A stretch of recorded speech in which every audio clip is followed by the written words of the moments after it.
함께 읽을 오늘 통독의 본문은 3장, 사무엘상 3장에서 5장까지의 내용이 될 것 같습니다. 3장은 하나님께서 이제 사무엘을 부르시는 소명의 장면이 소개되어 있습니다. 1절을 보시게 되면 그 시대가 말씀이 희귀하였다라고 되어 있죠. 하나님의 말씀이 계시되지 않은 시대를 말합니다. 하나님이 침묵하셨다는 거죠. 그 결과 이상이 보이지 않았다는 겁니다. 그 무엇도 꿈꿀 수 없었던 그 암흑의 시대, 그 사사시대의 말기를 표현해주고 있습니다. 더욱이 그 하나님의 계시에 방편이 되어야 할 지도자였던 엘리의 눈은 점점 어두워갑니다. 이 어두움의 표현은 그 시력에 대한 이야기가 아니라 영적인 아둔함과 그 흑암에 놓여있는 그 현실을 그의 눈의 시력이 어두워져 가는 걸로 표현하고 있는 거죠. 근데 소망이 있는 것은 3절 보시게 되면 하나님의 등불은 아직 꺼지지 아니하였다 합니다. 이 하나님의 등불은 우리의 기억 속에 성막 안에 구별된 이 성소 안에 언약궤에 놓은 지성소 안에 성소에 세 가지가 놓이죠. 바로 분향단과 오른편에는 촛대, 그리고 그 촛대가 바라보는 곳에는 떡상이 놓여 있습니다. 그 하나님의 등불 촛대가 아직 꺼지지 않았다는 것은 분명 어두운 시대이긴 하지만 그렇다고 하나님의 그 시대를 향한 어떤 회복의 그 어떤 기회마저 다 거두어진 건 아니라는 겁니다. 세상을 바라볼 때 항상 이 두 가지가 필요합니다. 다 끝났다라고 말할 필요도 있겠지만 그러나 그럼에도 불구하고 하나님의 등불은 여전히 비치고 있다. 이것도 볼 수 있어야 되는 거죠. 절망을 절망으로 인정할 줄 알아야겠지만 아주 절망하는 것은 아니라는 겁니다. 왜냐하면 항상 역사 속에서 그랬듯 하나님은 그 시대의 그 어두움 속에 회복의 단서를 두시는 거죠. 이 하나님의 등불이 아직 꺼지지 않았다는 것은 사무엘을 통해서 실현됩니다. 우리 보시는 것처럼 쭉 읽어보시면 사무엘이 아직은 하나님의 음성 듣는 일에 어색해서 하나님께서 부르셨지만 네, 제가 여기 있습니다 하고 엘리 앞으로 가죠. 그게 3번이나 반복됩니다. 그리고 나서 엘리가 인식하는 거죠. 하나님이 사무엘을 부르시는구나. 그래서 사무엘에게 이렇게 얘기합니다. 우리 8절 한번 읽어보겠습니다. 8절, 9절입니다. 시작. 여호와께서 3번째 사무엘을 부르시는지라 그가 일어나 엘리에게로 가서 이르되 당신이 나를 부르셨기로 내가 여기 있나이다 하니 엘리가 여호와께서 이 아이를 부르신 줄 깨닫고 엘리가 사무엘에게 이르되 가서 누웠다가 그가 너를 부르시거든 네가 말하기를 여호와여 말씀하옵소서 주의 종이 듣겠나이다 하라 하니 이에 사무엘이 가서 자기 처소에 누우니라 라고 되어 있습니다. 이후에 10절에 보시면 사무엘을 부르시게 되고 하나님께서 사무엘을 부르실 때 엘리가 알려준 대로 이렇게 반응하는 것을 보게 됩니다.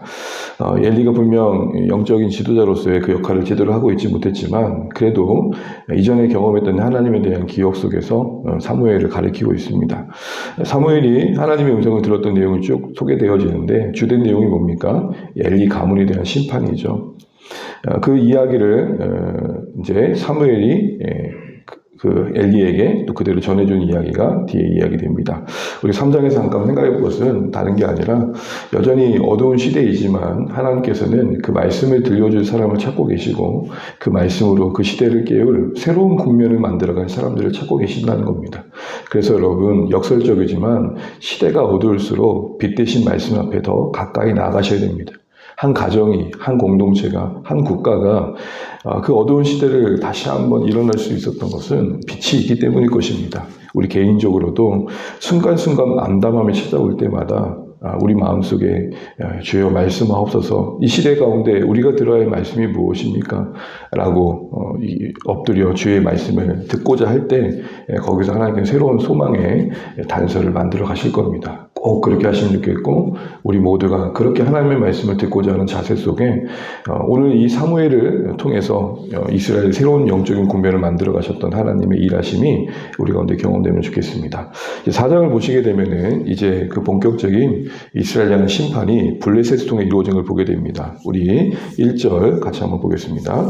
사무엘의 말이 온 이스라엘 전파되니라 이스라엘은 나가서 블레셋 사람들과 싸우려고 에베네셀 곁에 진치고 블레셋 사람들은 아벡에 진쳤더니 항상 이 블레셋이라는 존재는 이스라엘 역사 내내 가시같이 남겨져서 이스라엘이 영적으로 어두울 때마다 그들을 일깨우시는 하나님의 도구로 쓰임받습니다. 거듭 말씀드리지만 이 블레셋이 강해서 이스라엘이 졌던 것이 아니라 이스라엘이 하나님 앞에서 온전치 못할 때 블레셋이 그 강권을 그 군사력을 가지고 이스라엘을 심판하는 하나님의 도구로 쓰여졌던 것이죠. 그런데 이 전쟁에서 패전하게 됩니다. 2절 보시게 되면은 하반절에 4,000명이나 이제 죽게 됩니다. 백성들이 이 상황에 대한 대처가 3절에 나오는데 우리 3절은 같이 한번 읽어보겠습니다. 3절입니다. 백성이 진영으로 돌아오매 이스라엘 장로들이 이르되 여호와께서 어찌하여 우리에게 오늘 블레셋 사람들 앞에 패하게 하셨는고 여호와의 언약궤를 실로에서 우리에게로 가져다가 우리 중에 있게 하여 그것을 우리의 원수들의 손에서 구원하게자 하니. 지금 이 패배는 이스라엘이 안고 있는 어두움, 그 죄악에 대한, 특별히 엘리 가문이 지도자로서 온전치 못한 그 엘리가 두 아들들을 그 행악들을 그대로 놔두고 있는 그 모든 것들에 대한 하나님의 심판의 결과였습니다. 근데 그 패배 앞에서 보여야 할 태도는 엎드림이고 회개일 텐데 마치 하나님께서 돕지 않으셔서 하나님 때문에 실패한 것처럼 말하면서 그 대안으로 뭘 생각하고 있냐면 3절에 보시게 되면은 언약궤가 없어서 그랬나 보다 이렇게 얘기하는 겁니다. 여러분 이 발상이 어떻게 와닿으십니까? 언약궤가 없었기 때문에 졌다. 사실 언약궤가 없어서 진 게 아니라 그들이 하나님 앞에 온전치 못했기 때문이죠. 그런데 언약궤가 오면 우리가 이길 수 있다고 생각하는 겁니다. 상당히 미신적인 거죠. 언약궤가 오면 하나님의 임재는 자동적으로 임한다고 생각하는 겁니다. 신앙이 이렇게 흘러갈 때 심각해지는 겁니다. 기도의 방법을 좀 바꿔볼까? 7일 금식했더니 안 들으시면 40일 금식하지 뭐. 뭔가 방법으로 하나님을 붙들어 매면 하나님은 어쩔 수 없이 우리 가운데 오시는 분이다. 이런 생각을 하고 있는 겁니다. 이런 못된 생각을 하고 있는 이스라엘에게는 철저한 패배가 임하게 됩니다. 그 뒤에 내용을 쭉 보시게 되면은 결국은 또 지게 되고 3만 명이라는 엄청난 피해가 임하게 됩니다. 이 소식을 들은 이 패전을 알리는 사람이 이제 그 소식을 이 베냐민 사람이 12절을 보시게 되면 돌아와서 알리게 되죠. 이 소식을 듣고 난 다음에 엘리가 쓰러져 죽게 됩니다. 아들이 죽었습니다. 그리고 언약궤가 뺏겼습니다. 그 내용이 이제 18절에 나오는데요. 18절 한번 읽어보겠습니다. 하나님의 궤를 말할 때에 엘리가 자기 의자에서 뒤로 넘어져 문 곁에서 목이 부러져 죽었으니 나이가 많고 비대한 까닭이라 그가 이스라엘 사사가 된 지 40년이었더라. 40년이라는 긴 시간 동안 이스라엘 지도자로 살았지만 결국 그의 끝은 비참합니다. 여기 나이 많고 비대했다라는 것은 신체에 대한 모욕적인 표현이 아니고 그만큼 그가 민첩하지 못한 상황이 있었다는 것이고 영적인 것까지 다 포함된 내용입니다. 이 소식을 들은 비느하스 아내가 출산하는 과정에서 이 소식을 듣게 됩니다. 해산 때가 가까웠는데 하나님의 궤를 빼앗긴 소식 그리고 남편이 죽은 소식을 들은 겁니다. 이제 막 아이를 낳아야 할 아내의 입장에서 가장 충격적인 소식이 뭘까요? 남편이 죽었단 말 아니겠습니까? 그래가지고 20절을 보시게 되면은 여인들이 격려하집니다. 두려워하지 말아라. 네가 아들을 낳았다. 갑작스러운 산통의 아이를 낳아서 그 아이를 낳았다는 이야기를 들려줄 때에는 그래도 희망을 잃지 말아라 말이었을 겁니다. 그런데 그 비느하스 아내가 그 아이의 이름을 뭐라고 지읍니까? 21절 이르기를 영광이 이스라엘에서 떠났다 하고 아이의 이름을 이가봇이라 하였으니 한 아이의 이 출산에 부여되기에는 좀 안타까운 이름이죠. 아이의 이름을 어떻게 영광이 떠났다 이렇게 짓겠습니까? 그만큼 이 여인의 이 고백 속에 그 시대에 얼마나 비참했는지를 드러내고 계십니다. 하나님의 임재가 떠난 그 현실이 얼마나 참혹한지. 아이가 갓 태어난 건 전쟁통에서도 기쁨 아닙니까? 그 참혹한 전쟁에서도 아이가 태어난 건 이럴 때도 생명이 꽃피네 희망을 주는 겁니다. 그런데 그 현실이 이가봇이라고 표현될 만큼 아주 어두운 안타까운 그 아픔이 소개되고 있습니다. 5장에서는 이제 그렇게 빼앗긴 언약궤가 블레셋 땅에서 어떻게 존재하게 되고 어떤 일이 일으킨지 나오고 있습니다. 사실 하나님께서 이 블레셋을 진 게 아니시죠. 이스라엘 심판하기 위해서 저 주신 거죠. 그 사실이 5장에서 다시 한번 확인됩니다. 빼앗긴 언약궤는 어떻게 됩니까? 1절 보시게 되면 1절, 2절 한번 읽어보겠습니다. 블레셋 사람들이 하나님의 길을 빼앗아 가지고 에벤에셀에서부터 아스돗에 이르르니라. 블레셋 사람들이 하나님의 길을 가지고 다곤의 신전에 들어가서 다곤 곁에 두었더니, 이게 뭘 말할까요? 블레셋의 이 다곤 신을 섬기는 블레셋이 이스라엘 섬기는 신을 이겼다라는 전리품으로써 그 다곤 신 앞에, 블레셋 다곤 신 앞에 언약궤를 둔 겁니다. 결국 다곤은 블레셋이 섬기는 신이고, 블레셋의 이김은 다곤이 이긴 것이고, 이스라엘 신보다 강하다라는 선언인 거죠. 근데 무슨 일이 일어납니까? 너무 잘 아는 것처럼 이 다곤 신이 멀쩡하다 그 다음날 엎드려져 있었죠. 언약궤 앞에. 3절 보시게 되면 다곤이 여호와 궤 앞에 엎드려져 그 얼굴이 땅에 닿고, 여러분, 얼굴이 땅에 닿다는 것은 어떤 의미입니까? 완전한 복종을 말합니다. 다시 이렇게 세웁니다. 이거 웃기지 않습니까? 일으켜 세워야만 다시 제자리에 서는 신. 이게 무슨 신이에요? 3절 보시는 것처럼 사람들이 다곤을 일으켜줍니다. 저는 이거 보고 내내 웃었어요. 이게 뭐야? 그렇게 엎드려서 튕기는 신이 결국에는 엎어져 있고, 그걸 또 섬기는 사람들이 다시 제자리에 올려줘야 됩니다. 그 다음에 또 어떤 일이 일어납니까? 4절 말씀 더 재밌습니다. 우리 4절 말씀 읽고 이제 마무리해 보겠습니다.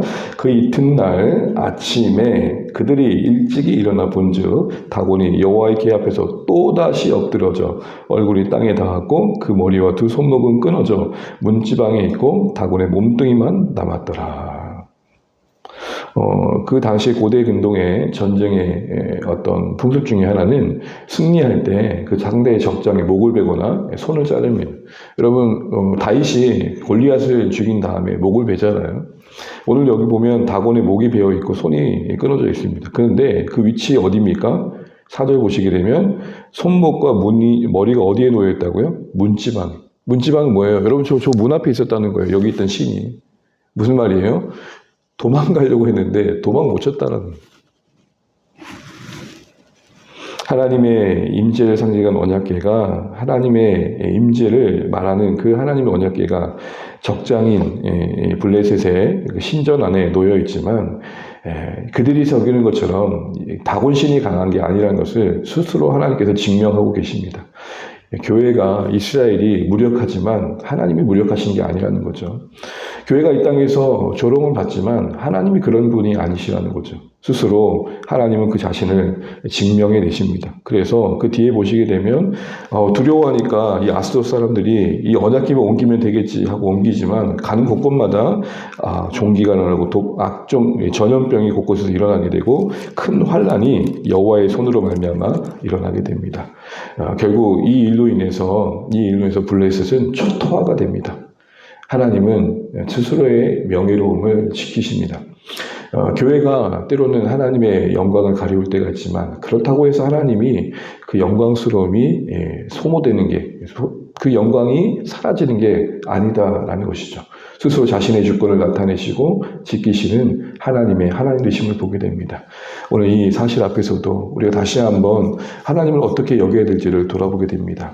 이스라엘은 언약궤 안에 하나님을 가두려고 했습니다. 그런데 하나님은 그런 분 아니시다라고 말씀하십니다. 스스로 자신의 영광을 지키시는 놀라우신 분이심을, 어디에 매이지 않으신 분임을 보여주십니다. 이렇게 자신의 영광을 드러내신 하나님의 말씀 앞에서 다시 한번 우리를 돌아보면서 그 무엇도 통제할 수 없고 그 무엇도 조종할 수 없는 하나님의 하나님 되심 앞에 되려 우리가 그 하나님 앞에 순종해야 되고, 하나님 앞에 주여 말씀하옵소서, 내가 어떻게 해야겠습니까? 라고 나아갈 줄 알아야겠다 싶습니다. 오늘도 주신 말씀 앞에서 하나님이 하나님 되심을 묵상하고 오늘 매 순간순간마다 또 승리해 가시는 복된 하루 되시길 바랍니다. 기도하겠습니다.